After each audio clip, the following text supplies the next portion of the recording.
Família da Natação Criativa, quero agradecer muito sua presença, acompanha a gente pelo YouTube, pelo Spotify, aos mais de 360 mil seguidores lá no Instagram. Você não está entendendo nada, estamos fora do estúdio. Eu, um pouquinho órfão de praia lá de São Paulo, meu amigo aqui do lado de Brasília, também um pouco órfão, a gente nesse paraíso de Angra dos Reis. Eu queria chamar o meu convidado, que hoje a gente vai falar da piscina para águas abertas, como vencer o medo e descobrir um novo mundo da natação. Estamos aqui no evento do segundo EcoSwim Angra, vivenciando a travessia, e claro que a gente tinha que abordar esse tema, e a gente está aqui, ó, dando inveja para vocês, olhando para o mar. Seja bem-vindo, Kenison! Bora, galera, valeu, Renatão, pelo convite, natação criativa. A gente está nesse lugar paradisíaco aqui para falar e viver um pouco mais a natação nesse final de semana.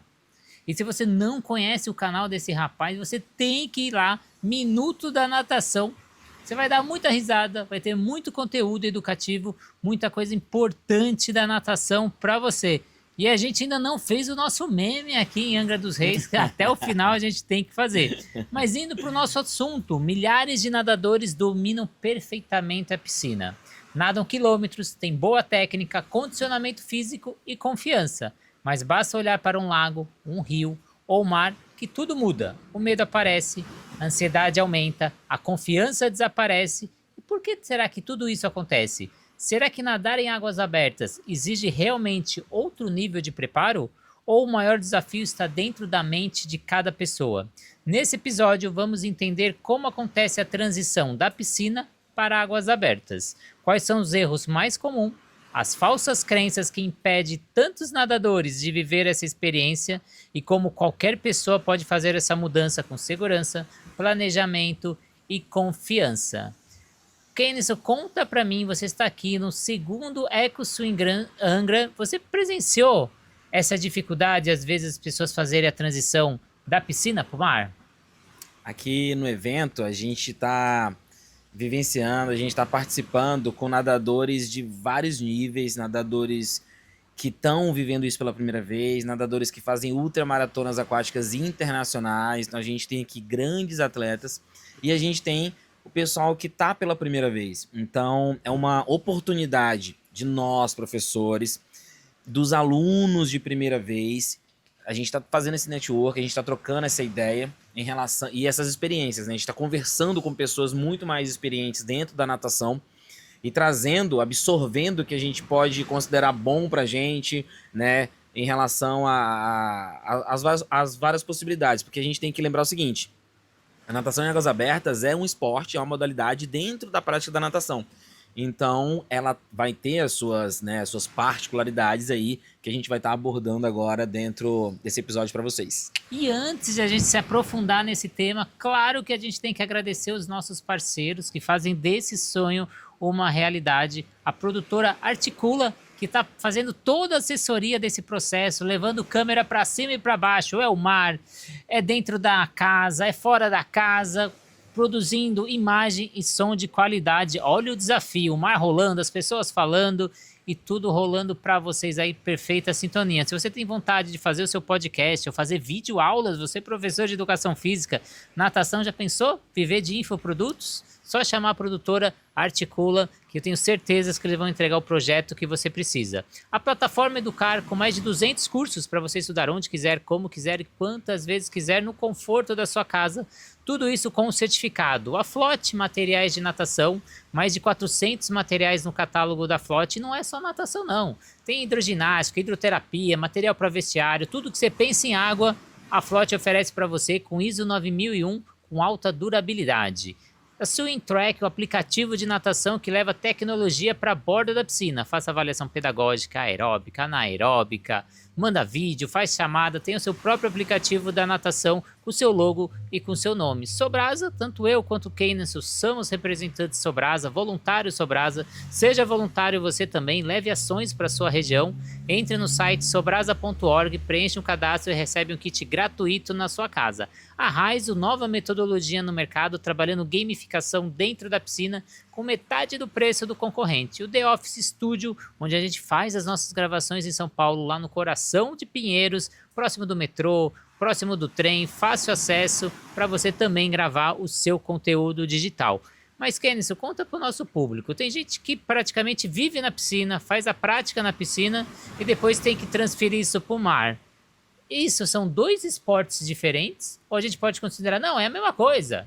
Nada na piscina, vou conseguir nadar no mar. Nada no mar, vai nadar na piscina.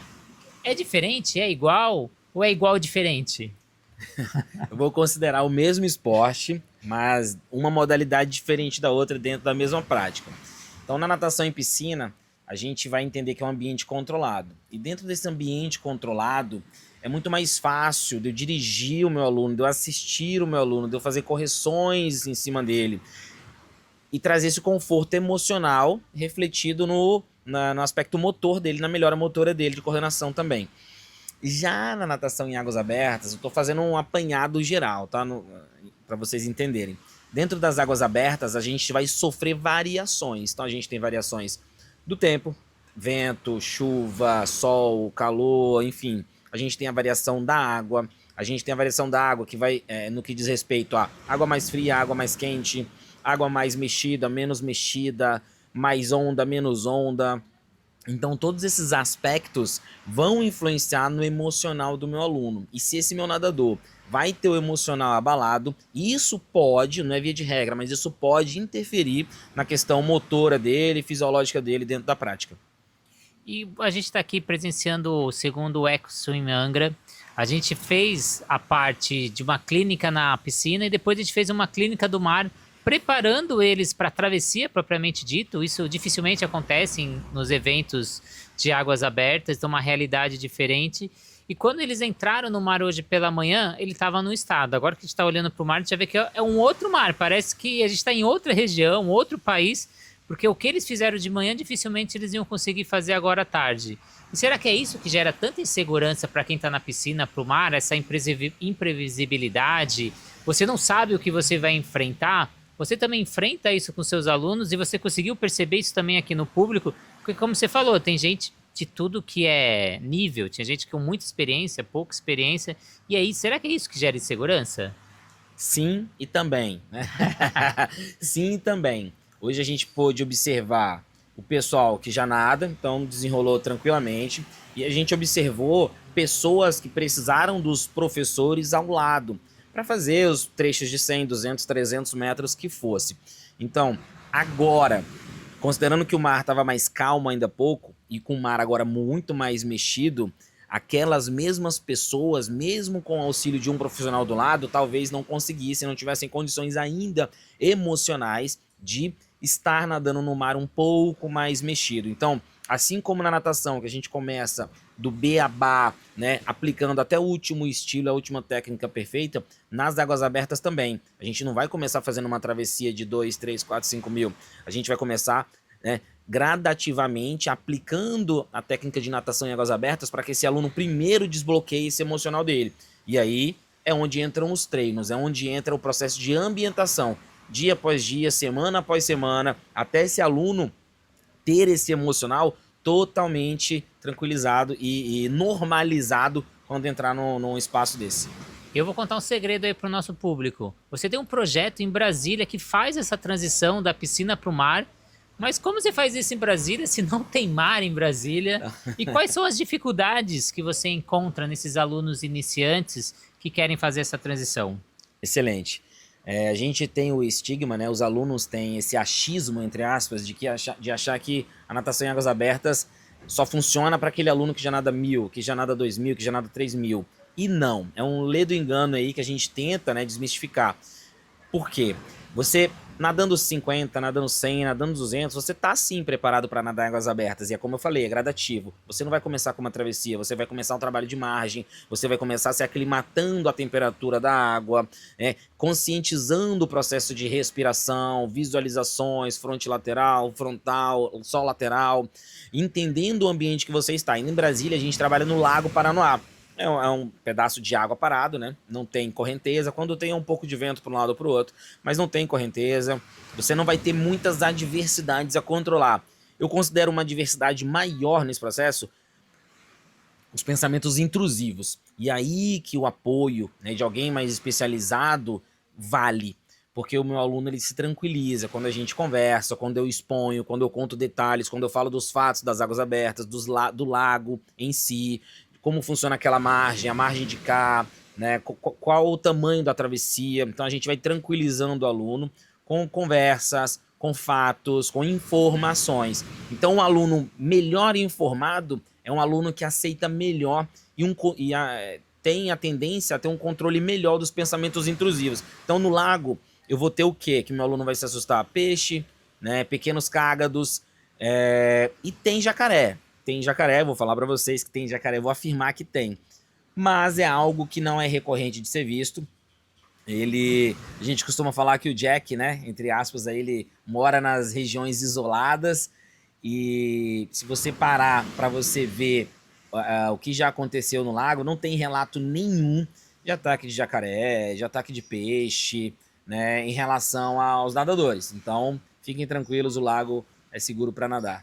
E a gente tem a banda Nat Roots, que é o surfista no Lago Paranoá, então a gente tem o nadador no Lago Paranoá. A gente tem que inventar uma música agora pro nadador do Lago Paranoá. Mas para quem ainda não tá na lagoa, no rio, no mar, fazendo essa transição, ele consegue fazer isso dentro da piscina, nesse ambiente controlado? Ele já consegue fazer essa pré-adaptação pro mar? Ou ele precisa estar nesses ambientes externos, outdoors? Excelente. Na piscina, como que a gente começa o trabalho de ambientação? Com educativos, tá? Educativos de condicionamento, educativos técnicos de respiração, educativos de braçada, educativos de pernada. Então a gente vai trazendo esse aluno aos poucos a realidade do nado que ele vai interpretar dentro do espaço de águas abertas. Então, naquele momento na piscina, é um momento onde eu começo a introduzir as informações, eu começo a ambientar o emocional dele, para o entendimento dele ser muito mais claro. E aí, como que eu vou ensinar as habilidades mais específicas, como navegação, respiração bilateral, orientação espacial, adaptação ao nado em grupo, antes desse aluno entrar no lago? Como eu faço isso na piscina? Excelente. Então, na piscina, vou falar aqui de maneira direta, né? O que eu faria com esse meu aluno que ele está querendo começar em águas abertas. Trabalhos de respiração frontal, tá? De sustentação frontal, pernada de peito, trabalho com as boias de sinalização dentro da própria piscina, para ele já começar a sentir, a entender ali que tipo de resistência, de arrasto que aquela boia vai causar, tá? Trabalho de equilíbrio em cima da boia, de sustentação e deslocamento também em cima da boia. Trabalho de pernada mais intensa para o momento de largada e para o momento de chegada, o sprint, né, final e o sprint de largada. Se for uma turma mais tranquila, uma turma mais amiga, a gente pode trabalhar largadas, tirando as raias dentro da piscina. Então tem alguns exercícios, até mesmo que lúdicos, que a gente pode estar trabalhando com esses alunos. E quando a gente pensa em águas abertas e obstáculos que essas pessoas enfrentam, logo vem na cabeça da gente, é a falta de condicionamento físico, é a falta de técnica, mas muitas vezes é a parte emocional e mental dessa pessoa que bloqueia ele de executar essas atividades. Quais são os medos ou as inseguranças mais frequentes que você consegue pegar? A gente consegue até dividir em alunos iniciantes e até em alunos avançados, que às vezes também apresentam essa dificuldade emocional. Excelente. Na piscina, a máxima de sempre acontecer professor, eu não estou vendo fundo, né? Eu não vou ver o fundo, tenho medo do fundo. Então eu vou trazer aqui até alguns exemplos de alunos, né, de fatos que aconteceram com a gente nadando, por exemplo.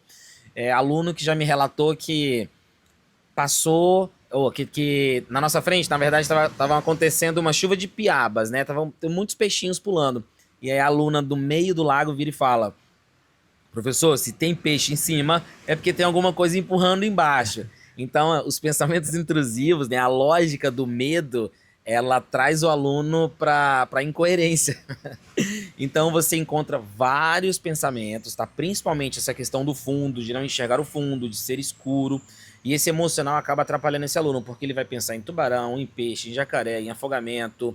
Daí ele vai pensar numa série de coisas que podem atrapalhar. E o grande lance não tem segredo, pessoal.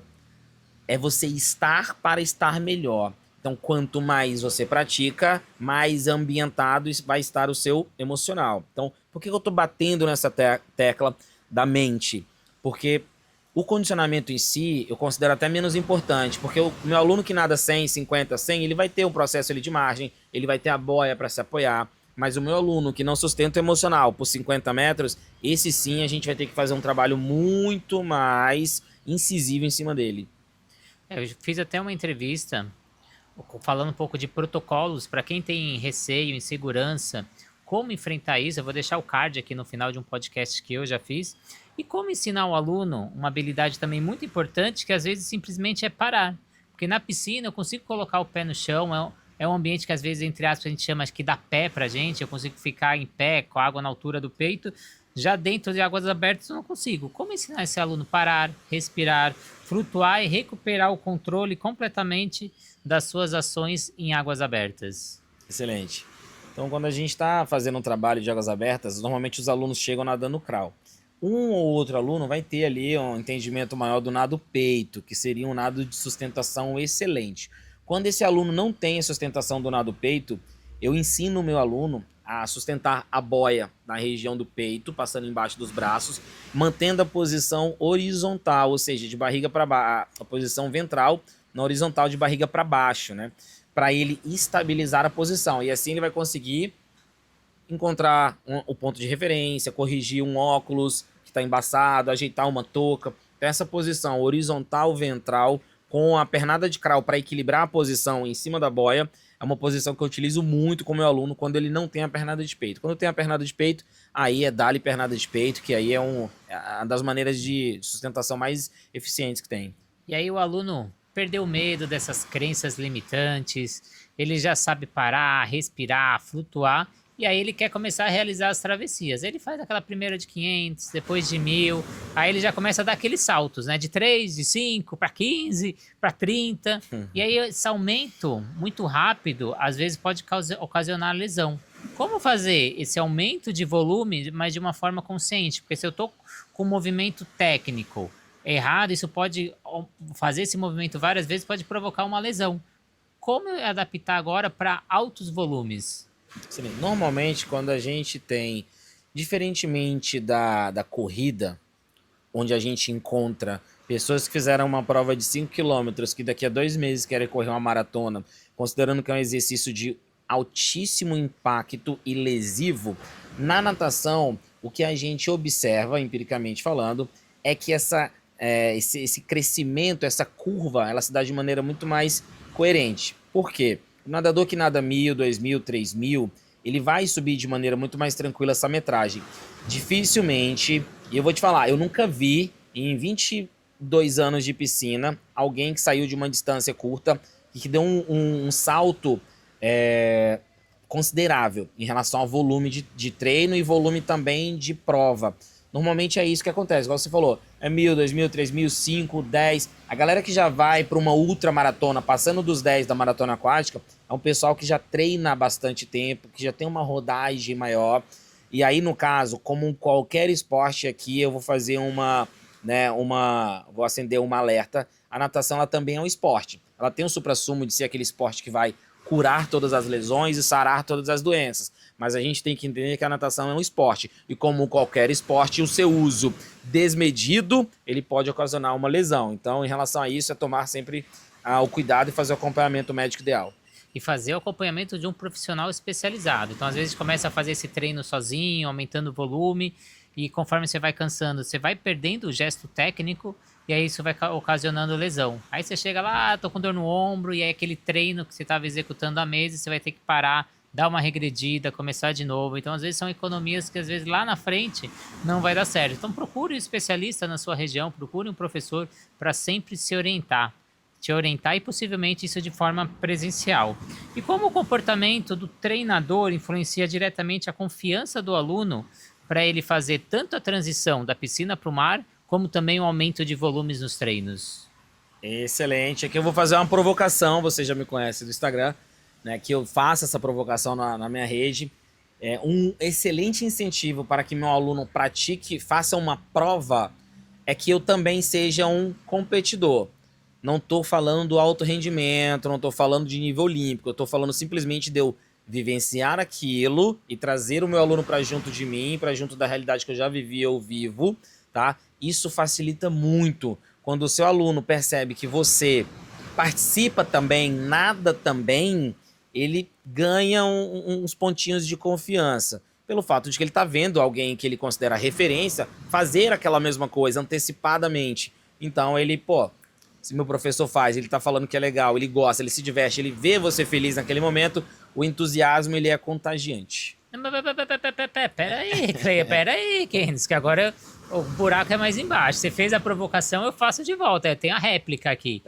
Aqui em Angra, você é o único profissional de Brasília que está aqui presente. Você está tendo contato com os grandes nomes da natação, várias estratégias e técnicas que a parte da organização passou.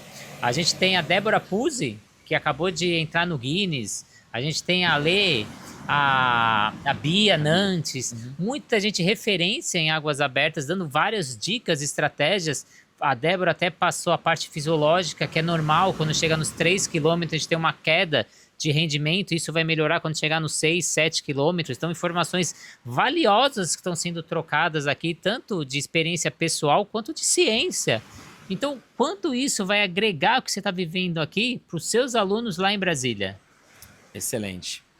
Levar essa experiência, né, esse multiconhecimento é algo que todo profissional deveria buscar. E hoje aqui, ontem assistindo as palestras, foi algo sensacional. A gente escutar pessoas que nadam distâncias imensas, e a gente está falando de 30, 40, 50 quilômetros, de 8 a 12, 15 horas nadando, é algo surreal,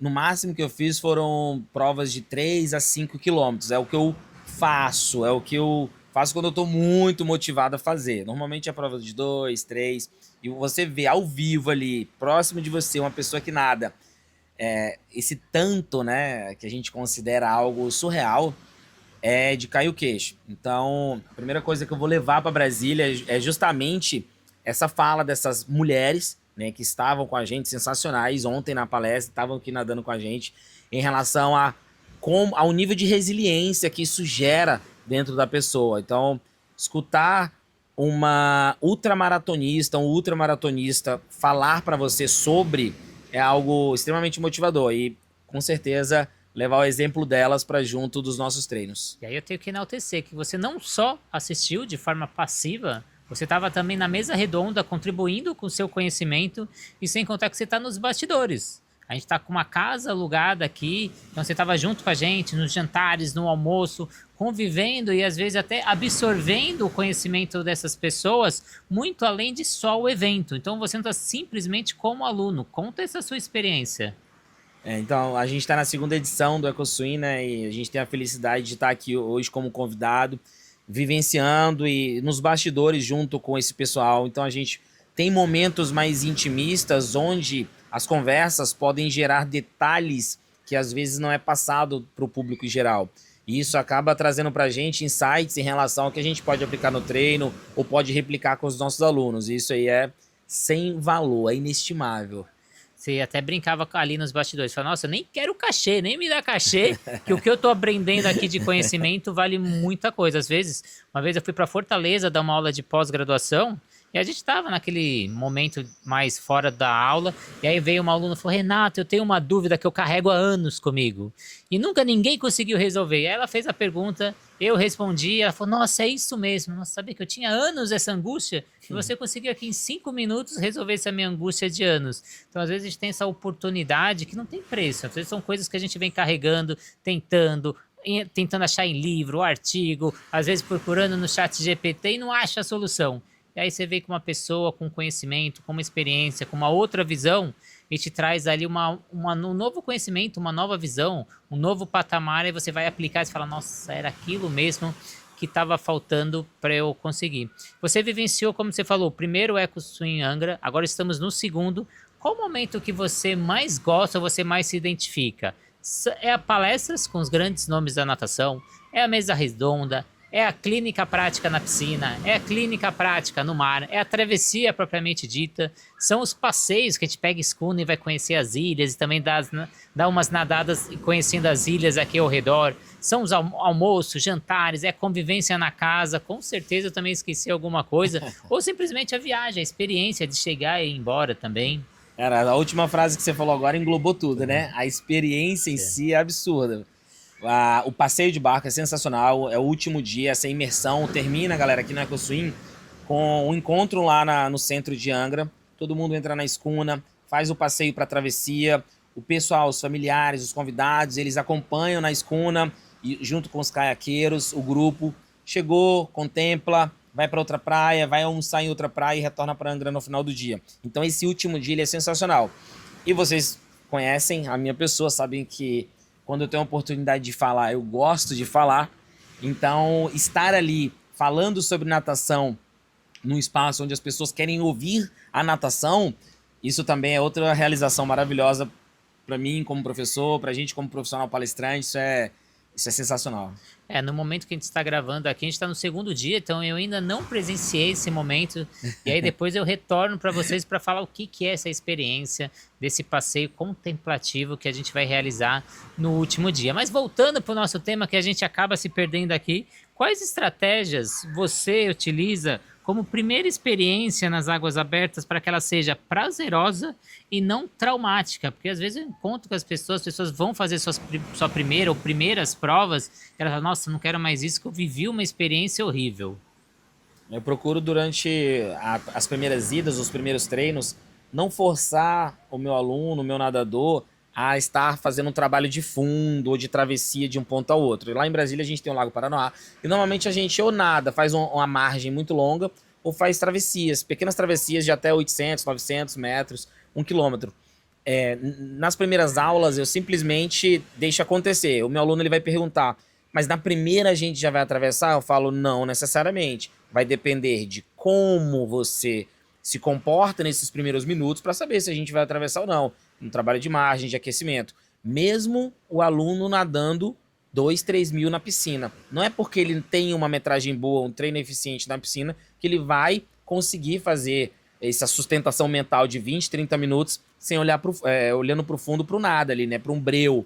Então, por mais que você seja um nadador de piscina considerado bom, ótimo, excelente, não necessariamente você vai ter a mesma eficiência em águas abertas. Então, tudo vai depender do primeiro encontro com as águas abertas, dos primeiros encontros e como esse estímulo vai ser passado. Então, a intenção é não forçar nos primeiros minutos, nas primeiras aulas, nos primeiros encontros e deixar que flua de maneira natural esse encontro com a modalidade. E você percebeu um crescimento da modalidade nos últimos anos, principalmente pós-pandemia? A gente tem provas aí com 3 mil inscritos, prova que começa a inscrição e termina, até mesmo o Ironman, a gente vê que as inscrições acabam rapidamente. Você está percebendo essa mudança no perfil?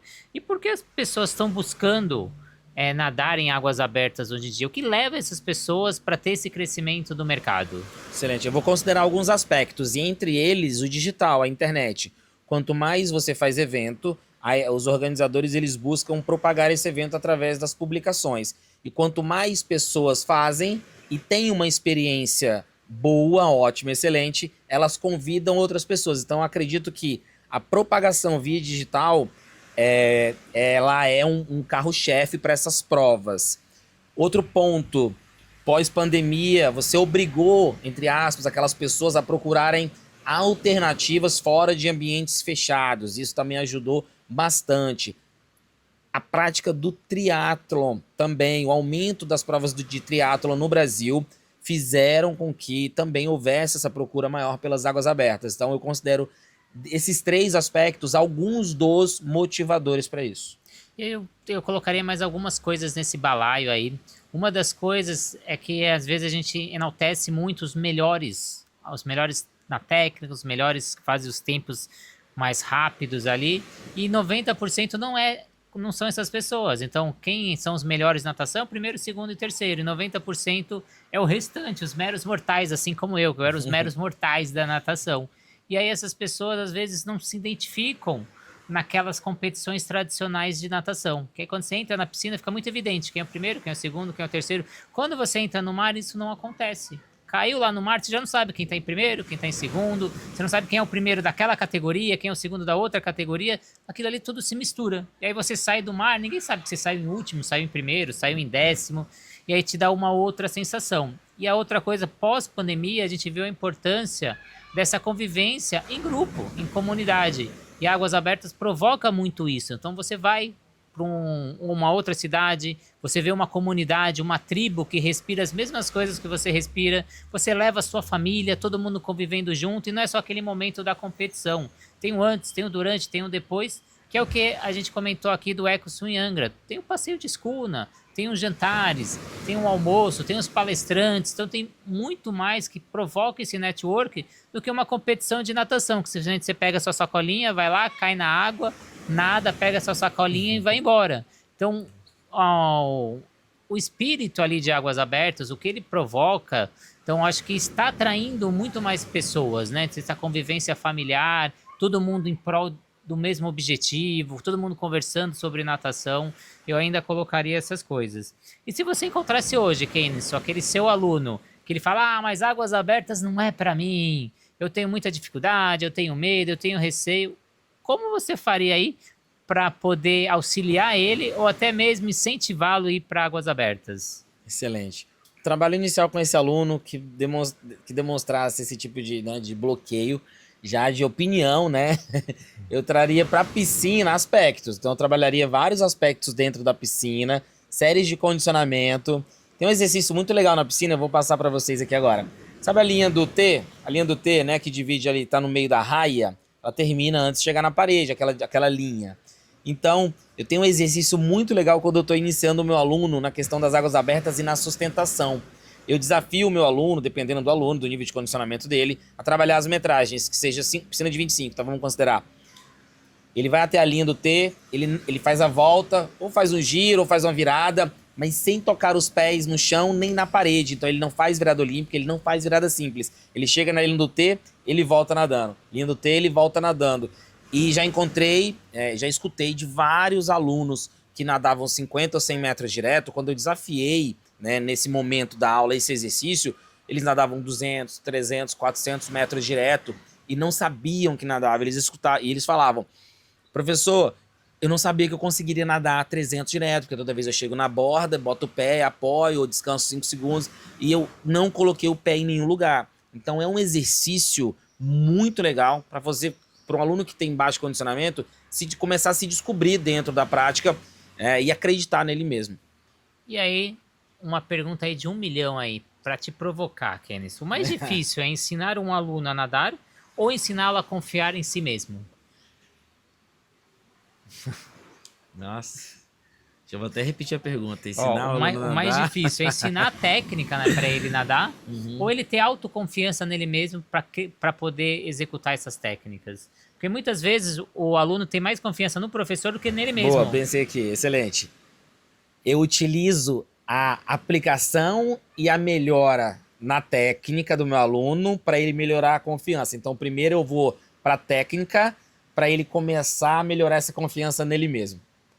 Consegui responder? Conseguiu. Então vai a próxima aí. Você acha que só você me coloca em saia justa aí com seus memes? O medo das águas abertas é realmente no mar ou naquilo que a pessoa imagina existir dentro do mar? Naquilo que a pessoa imagina existir dentro do mar. É isso. Mais uma aí para você. Existe algum erro que praticamente todo nadador comete na primeira vez que entra em águas abertas? Tem aquele que é padrão? Sim, esse é ótimo. Isso acontece com a maioria dos meus alunos no lago. Eu vou falar da minha realidade, pessoal, que é o Lago Paranoá em Brasília, tá bom? Não nortear, né? O norteio desse meu aluno, ele perdeu o ponto fixo, então ele perde esse norte dele. Então, quando a gente está fazendo um simples trajeto de 100 ou 200 metros e tem um norte à nossa frente, esses meus alunos, alguns deles, conseguem guinar 90 graus e achar que estão indo para o mesmo caminho.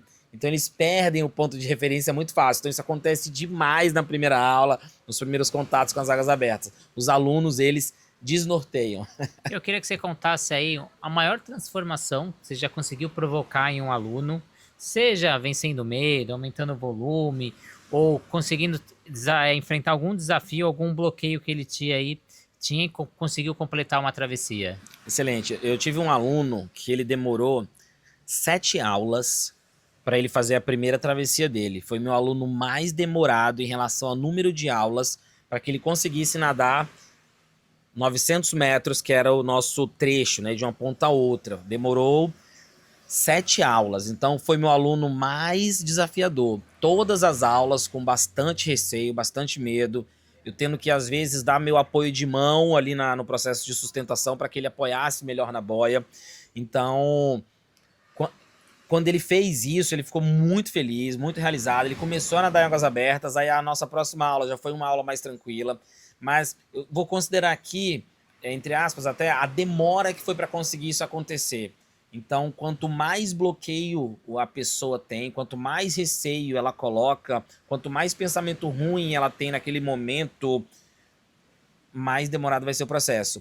A pessoa já tinha condicionamento para isso, já era nadador, só que demorou as 7 aulas por conta do medo. Então, vencer essa barreira do medo é algo extremamente desafiador, tanto para o aluno quanto para o professor, porque, perceba, eu, como elo, tenho que trazer a informação de segurança, eu tenho que passar essa sensação de segurança para o meu aluno. Então, o professor, ele é um elo entre a prática esportiva, o aluno e o que ela representa como sentimento. Então, o professor, ele tem uma função de manter essa tríade acontecendo. Kennis, eu queria agradecer demais a sua presença, com todo o seu conhecimento, experiência, carisma. Queria que você deixasse as suas redes sociais para quem quer conhecer um pouquinho de você, ou também se tiver algum projeto que você queira compartilhar. Agora é hora de vender o jabá. Galera, Instagram, Minuto da Natação para vocês. Eu tenho um pequeno podcast no meu Spotify com 70 pílulas. São pílulas de 1 a 2 minutos, chamado PodCrawl. POD Crawl, tá? Então, no mais é isso. Eu queria agradecer ao professor Renato, da Natação Criativa aqui, pra gente, por estarmos juntos aqui nesse evento também, né? Desse convite que ele fez a mim, a alguns profissionais, pra gente estar debatendo, conversando natação, né? Profissionais dos mais variados títulos, gabaritos aqui dentro, excelente, tá? Então, eu espero ter agregado alguma coisa para vocês aí, nadadores, professores, galera do meio aquático aí. Muito obrigado, Renatão. Então, acho que a gente tem que começar a campanha aí. O PodCrawl tem que participar da próxima eleição aí de melhores podcasts 2026, né? Tem que entrar nessa categoria. Então, vamos lá pro concurso MPB, que acontece lá em São Paulo. Eles têm que eleger também o PodCrawl. Tem que ser o próximo canal de natação a ser premiado. Kenison, muito obrigado. Obrigado para vocês aí do outro lado que ficaram até o final. Se você ficou, essa entrevista fez sentido, compartilha com algum amigo seu, segue o nosso canal, ativa a notificação e, claro, temos que agradecer os nossos parceiros, Articula, que está gravando os nossos episódios aqui de podcast em Angra. Então, essa qualidade que vocês estão vivenciando, você também pode fazer esse projeto para você. Tenha o seu próprio podcast, assim como o Kenison, assim como eu, e comece a viver dos infoprodutos, ou crie cursos. Já pensou em criar um curso para o seu aluno, ou até mesmo para outros professores, e ensinar a sua metodologia? A Flote Materiais de Natação, tenho certeza que você utiliza materiais da Flote. Ele tem um polo dentro da USP que testa cada material que chega na borda da sua piscina. Além disso, ele ouve os profissionais que trabalham com esses materiais, assim como eu, com os materiais de natação infantil, a velha Lúcia Gonçalves com materiais da Hidro, entre outros. A plataforma Educar com mais de 200 cursos, ou se você quer ter os cursos aí na sua região de forma presencial, é só me chamar no particular, mais de 100 professores envolvidos nesse projeto. O aplicativo da Swimtracks, acho que é caro ter o seu próprio aplicativo com o seu logo, com o seu nome, e você agregar valor. Fala, mas Renato, eu já tenho a minha metodologia. Você consegue colocar as suas avaliações dentro do aplicativo e ser o seu aplicativo com as suas avaliações. Sobrasa, Sociedade Brasileira de Salvamento Aquático, seja voluntário Sobrasa, mais 17 ações diárias, mais de 8 mil voluntários, falta você fazer o seu papel aí na sua região. A Raizo, nova metodologia no mercado, trabalhando gamificação dentro da piscina. E o The Office Studio, estúdio de podcast e também de infoprodutos para você gravar lá na região de Pinheiros, em São Paulo. Então, muito obrigado a todos. Obrigado, Kenison, mais uma vez. E esse episódio acontecendo aqui no segundo EcoSum em Angra. Formidável. Se você não veio esse ano, venha no próximo ano. Muito obrigado e até a próxima entrevista.